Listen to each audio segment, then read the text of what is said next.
Hamaika egun euskeraz egitasmoaren helburua da Deustu aldeko euskaldunen hizkuntza ohiturak aldatzea. Hau da, berro batean, Deustu aldeko euskaldunak euskaraz hitz egitea eta berba egitea eta euskara erabiltzea.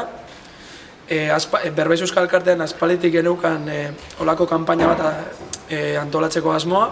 Ze ikusi genuen, ez dakite, Agurain eta Egian eta Lasarten olako kanpainak egin zirela eta oso ondo funtzionatu zutela. Eta esan genuen, zergatik guk ez dugu olakorik egingo. Eta hori egin genuen, egia da Berbaizuen idei izan zela, baina 11 egun euskarazeko lantaldea independentea dela da autonomoa. Orduan apur bat Berbaizutik aparte dago.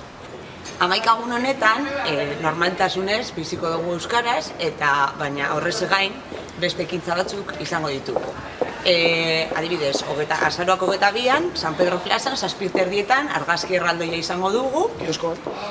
Kioskoan, bai.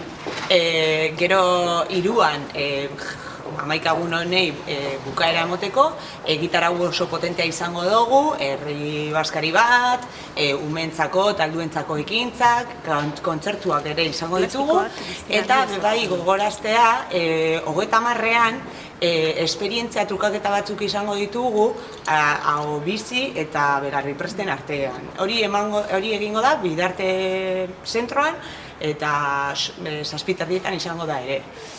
Beraz, gonbidatuta zauzie. 11 egun euskarazek helburu argia dauka, Deustu aldeko euskaldunon hizkuntza ohiturak eragitea eta iraultzea, eta Deustu aldeko euskaldunok euskaraz berbetan jartzea. Horretarako, esperientzia amaitu ostean, bi inkesta bidaliko ditugu. Bat, justu amaieran, eta hor neurtuko dugu 11 egun hauetan hizkuntza ohiturak aldatu diren, eta beste bat inauteri garaian, hor mozorrotu eta jakiteko hizkuntza ohitura berri hauek egonkortu diren ala ez. Horretaz gain, hau 2018rako erronkarako begira,